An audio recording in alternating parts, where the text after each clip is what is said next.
மகளிர் தினத்துக்காக எழுதின கவிதை. நான் வியந்த பெண். சாமியை பார்த்தால் நல்ல சுகத்தையும் படிப்பையும் கொடுக்க வேண்டும் என்று வேண்டிக்க சொன்னீர்கள்.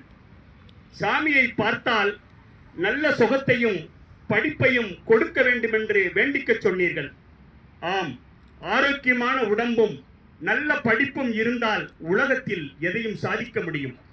ஆம், ஆரோக்கியமான உடம்பும் நல்ல படிப்பும் இருந்தால் உலகத்தில் எதையும் சாதிக்க முடியும். 5 வயதிற்கும் ஞாபகம் இருக்கிறது. எப்பொழுதாவது ஊருக்கு வந்து செல்வீர்கள். 5 வயதிற்கும் ஞாபகம் இருக்கிறது. எப்பொழுதாவது ஊருக்கு வந்து செல்வீர்கள்.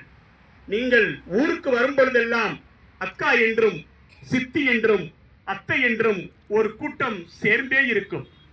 நீங்கள் ஊருக்கு வரும்பொழுதெல்லாம் அக்கா என்றும் சித்தி என்றும் அத்தை என்றும் ஒரு கூட்டம் சேர்ந்தே இருக்கும்.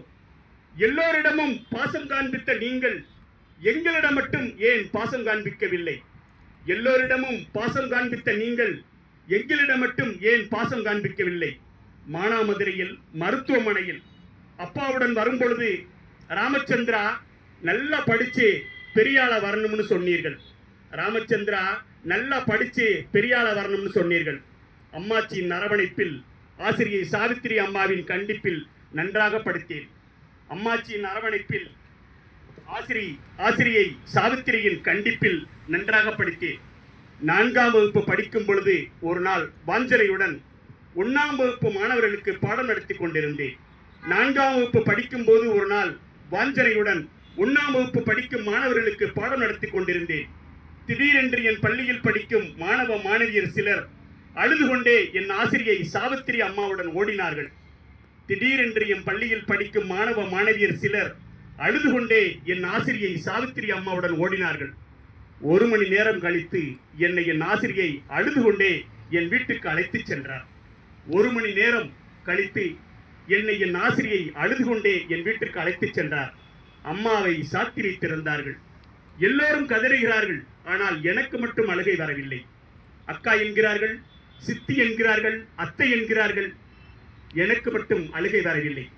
என் அம்மாச்சி வந்தார்கள். கஞ்சியை ஊற்றி வைத்து சாப்பிடு என்றார்கள். நான் அம்மாச்சியை பார்த்து கொண்டே கஞ்சியை குடித்தேன். அம்மாச்சியின் கண்களில் கண்ணீர் மளமளவென்று வந்தது.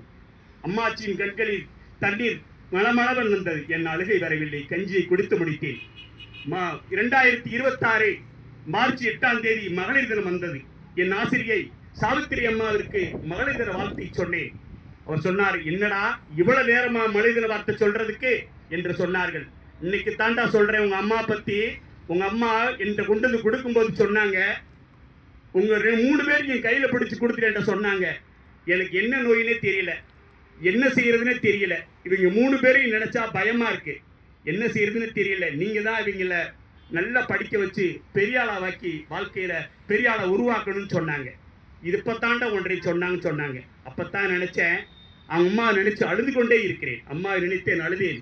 அம்மாவால் நடிக்கவும் முடியும், அம்மாவால் பாசம் காண்பிப்பது போல் நடிக்க முடியும், பாசமாக இருக்க முடியும். நான் வியந்த பெண்மணி என் அம்மாதான் சொல்லி அரை வாய்ப்புக்கு நன்றி சொல்லி விடைபெறுகிறேன். நன்றி, வணக்கம். நன்றி ஐயா. வெகு தூரம் எடுத்துக்கிட்டேன். ரொம்ப மன்னிச்சு கேட்டுக்கிறேன். நன்றி.